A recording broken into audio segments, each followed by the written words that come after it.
À la une de ce journal, aménagement de la forêt du Banco, la CNPCCI, Chambre nationale des promoteurs et constructeurs agréés de Côte d'Ivoire, s'acquiert de l'avancement des travaux. À Didiéville, l'OIT, Organisation internationale du travail, soutient l'accès à la couverture maladie universelle. Et puis, nous irons à Sassandra pour parler d'agriculture. La coopérative UPRAD présente ses acquis.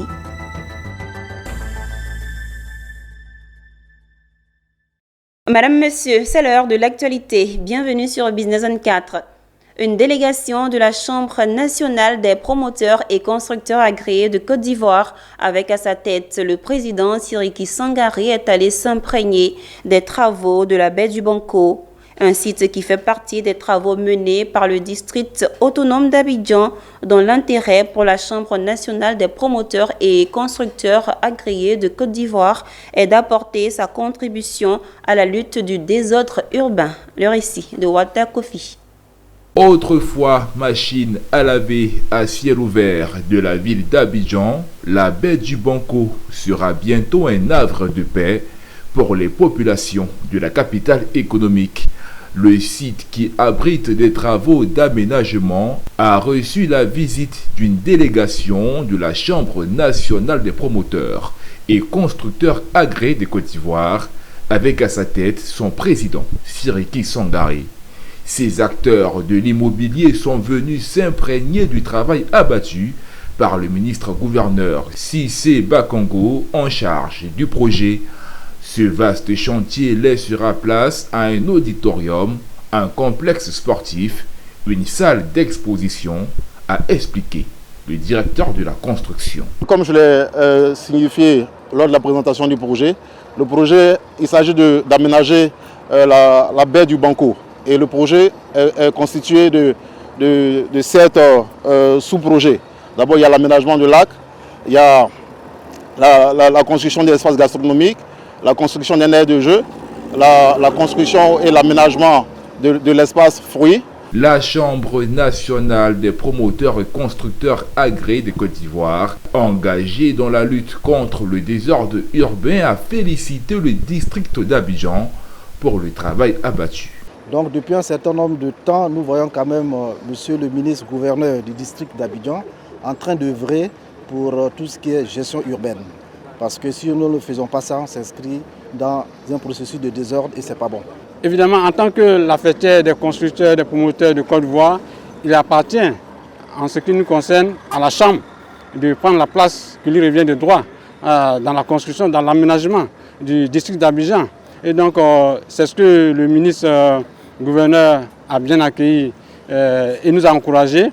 Et il a souhaité effectivement que nous prenions part à l'aménagement du district d'Abidjan. Et donc c'est un processus qui est lancé. Nous allons aller encore en force et en hauteur. Il faut dire que cette visite de la Chambre nationale des promoteurs et constructeurs agréés de Côte d'Ivoire est la première d'une longue série. L'organisation, à travers cette initiative, veut prendre sa place en tant qu'acteur impliqué dans les projets du gouvernement qui touchent au secteur de l'aménagement et de la construction. Une note sur la vie active. L'association Shigata des femmes Sénoufo d'Abidjan Bobo BC a célébré la première édition de sa fête de réjouissance. Célébrée autour du son du balafon venu tout droit du terroir, cette fête visait à promouvoir le vivre ensemble et faire connaître l'association Shigata aux autorités communales. Le récit de Konena Nourgo. Le balafon de Tumokoro a retenti ce 11 août 2024 à Abobo Bessé. Un son accompagné de pas de danse des membres de l'association Shigata. Venue tout droit du terroir, cette danse de réjouissance en pays Sénoufo est venue célébrer la fête de réjouissance de l'association Shigata des femmes Sénoufo d'Abobo Bessé. Une célébration placée sous le signe de l'entraide et du vivre ensemble, mais aussi un moment pour faire la promotion de l'association Shigata auprès des autorités communales et nationales. Jeudi, nous avons commencé cette organisation depuis longtemps. L'association existe depuis belle lurette. Alors, on a décidé comme ça d'organiser une manifestation pour se faire connaître se faire apprécier et faire aimer aussi la culture Senfo, parce que lorsque tu es dans une activité et qu'on ne te connaît pas, on n'entend pas parler de toi, c'est difficile d'exprimer ce que tu veux faire. Cette première édition de la fête de réjouissance de l'association Shigata des femmes Senfo d'Abobo Bessé a mobilisé chefs de communauté et autorités municipales. En témoigne la présence du chef des Senfo du quartier et du deuxième adjoint au maire de la commune d'Abobo, parrain des festivités. Ça a été vraiment un grand plaisir pour nous de prendre part à cette fête. Nous nous sommes sentis aujourd'hui dans cette journée-là utile parce qu'il faut les aider, il faut les accompagner. Et c'est tout ça le développement. Voilà. J'ai pu prendre plaisir à voir qu'elles ont été bien organisées. Un comité d'organisation avec un message fort où elles ont exprimé bien clairement donc les idées. Créée il y a plus de 10 ans sous forme de tontine, Shigata est devenue depuis plusieurs années une association regroupant plus de 60 membres. Son leitmotiv étant l'entraide, l'épanouissement des membres et le vivre ensemble. À Didiévi, l'Organisation internationale du travail OIT et la Caisse nationale d'assurance maladie ont lancé une opération de distribution de 1023 cartes de couverture maladie universelle au bénéfice des populations, notamment des femmes de Didiévi. Cette opération marque une étape décisive du projet Accès universel à la protection sociale et à la santé et sécurité au travail par la transition vers le travail formel. Un projet exécuté par l'OIT et financé par le ministère français en charge du travail, de l'emploi et de l'insertion. Amiko Robara nous commente le reportage de Charles Kouakou. L'objectif principal de ce projet est d'améliorer l'accès effectif des travailleurs de l'économie informelle et rurale à une protection sociale dans un environnement institutionnel favorable. À Didiévi, le projet a ciblé une coopérative de femmes productrices de vivriers qui l'entend soutenir pour leur permettre de parvenir à une autonomie financière et faciliter ainsi leur contribution à la couverture maladie universelle. Le chef du service identification à la CENAM, Maurice Aka, a salué l'action de l'Organisation internationale du travail, soulignant qu'elle permet de toucher les populations les plus démunies afin qu'elles puissent bénéficier du mécanisme de la CENAM. Nous ne pouvons pas toucher à la fois toutes les populations, surtout celles qui sont démunies. Et donc comme la couverture maladie universelle se met en place progressivement, l'appui de l'OIT, c'est de nous permettre de toucher des populations défavorisées ou certaines communautés qui ne peuvent pas facilement avoir accès aux prestations de la CENI. Voilà un peu l'intérêt que représente l'action du Bureau ivoirien des travailleurs de Haïti. Selon le coordinateur national du projet à l'OIT, Martial Kouakou, il était important de se rendre auprès des femmes pour faciliter leur enrôlement à la CMU. Il a ajouté que l'étape suivante consistera à les aider à diversifier leurs sources de revenus. Nous voulons les aider à diversifier leurs sources de revenus, à accroître leurs revenus, de sorte qu'elles puissent être à jour au moment du recouvrement des cotisations. Et c'est à ce moment-là que nous attendons quelque chose d'elles, c'est de passer le message autour d'elles, de payer effectivement de façon régulière leurs cotisations et de remonter, si elles ont quelques plaintes, quelques griefs contre le mécanisme, de les remonter dans le mécanisme que nous mettons en place à Didiévi pour qu'on puisse, avec le gouvernement, avec les acteurs locaux, essayer de traiter ces difficultés qu'elles peuvent avoir dans l'accès à la santé. Un mécanisme de gouvernance locale inclusive à la CMU sera mis en place à Didiévi sous l'autorité du préfet de département afin de recueillir les avis et les remarques des populations pour assurer un meilleur fonctionnement de la couverture maladie universelle. Direction Sassandra, l'Union des producteurs de Djakwakoukro dans la sous-préfecture de Sago a organisé une cérémonie pour présenter ses acquis aux autorités. Cette cérémonie, organisée en collaboration avec ses partenaires techniques et financiers, s'est tenue en présence du sous-préfet de Sago. Le reportage de Abel Kwao et Djekou de Silva commenté par Amiko Robara. C'est par la visite de la ferme de la coopérative que la cérémonie a débuté, puis la visite des pépinières de l'agroforesterie, le planting d'arbres dans le centre de service civique des jeunes du village de Guédipo, à l'hôpital et dans les rues de Sago. Il y a eu également la visite de l'usine de fabrication d'Atiké, des femmes de la dite coopérative et enfin la remise de dons pour l'autonomisation des femmes. Ce projet répond à beaucoup de questions dans notre filière aujourd'hui, à savoir l'autonomisation de la femme et l'agroforesterie. Ce projet qui vise vraiment à aider nos mamans, à accompagner nos braves paysans qui sont nos producteurs, à pouvoir joindre les deux bouts afin d'être autonomes dans la famille. Aujourd'hui en Brousse ici, le cacao n'est plus comme avant. Donc c'est difficile. C'est difficile. Nos maris n'arrivent plus trop à faire ce qu'il y a à faire. Donc vraiment quand le projet est arrivé, vraiment ça nous a beaucoup aidé à pouvoir aider nos maris à scolariser nos enfants.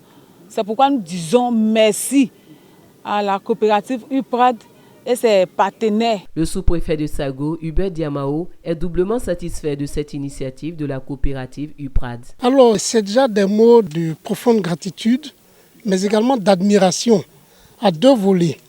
Le premier volet parce que ce genre d'activité, notamment l'agroforesterie, entre dans la droite ligne du plan d'action du Conseil de sous-préfecture de Sago.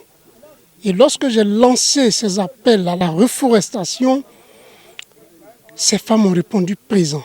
Donc déjà, c'est un honneur pour moi d'avoir pu passer ce message. L'Union des producteurs agricoles de Diakwa-Koukro, dans la sous-préfecture de Sago à Sassandra, est une société coopérative dynamique.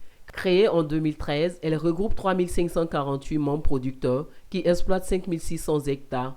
Avec une production annuelle de plus de 5000 tonnes, la coopérative joue un rôle capital dans l'économie locale de la région du Gokplé.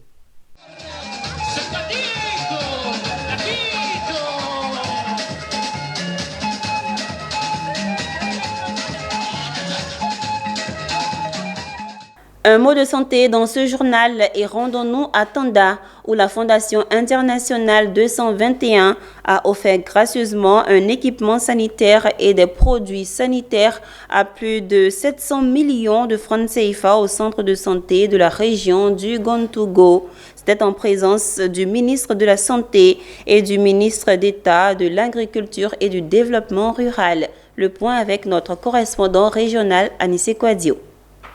Grâce à la convention signée avec le conseil régional dirigé par le ministre d'État Kobena Kwasi Adjoubani, la Fondation 221 a offert en mars dernier aux hôpitaux et aux centres de santé ruraux et urbains de la région du Gontougo un important don d'équipements sanitaires et de produits médicamenteux à hauteur de 259 millions de francs CFA. 6 mois plus tard, la Fondation 221 est de retour dans le Gontougo, encore une fois les bras chargés, destinés à la santé des populations de la région du Gontougo, de plus de 700 millions de francs CFA.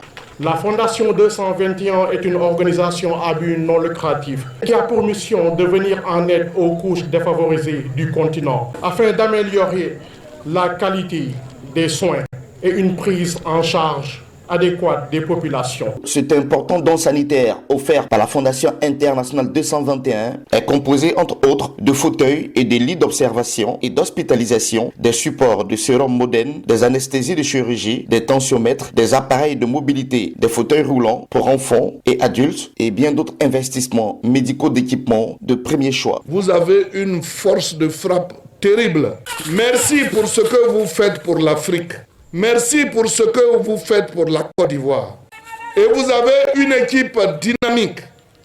Ce matériel reçu est une véritable bouffée d'oxygène pour les autorités du système sanitaire de Côte d'Ivoire, avec à leur tête le ministre de la Santé, de l'Hygiène publique et de la couverture maladie universelle. Je voudrais remercier au nom du gouvernement les généreux donateurs qui ont pu faire ce don important pour le secteur de la santé.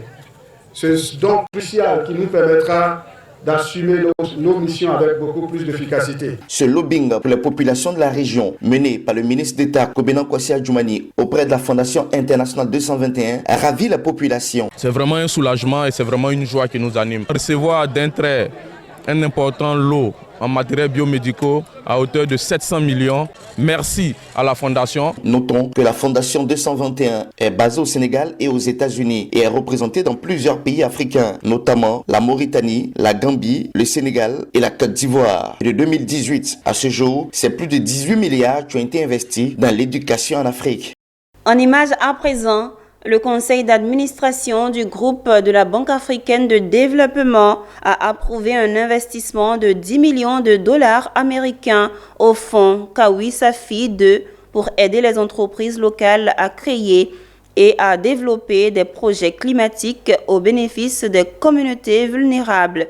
Le financement approuvé sera déployé à partir du Fonds pour l'énergie durable en Afrique, une facilité de financement catalytique géré par le groupe de la banque. Kawi Safi 2 est un fonds capital risque de 200 millions de dollars destiné à combler les déficits d'investissement dans la transition énergétique, la productivité, la mobilité et la logistique en Afrique subsaharienne.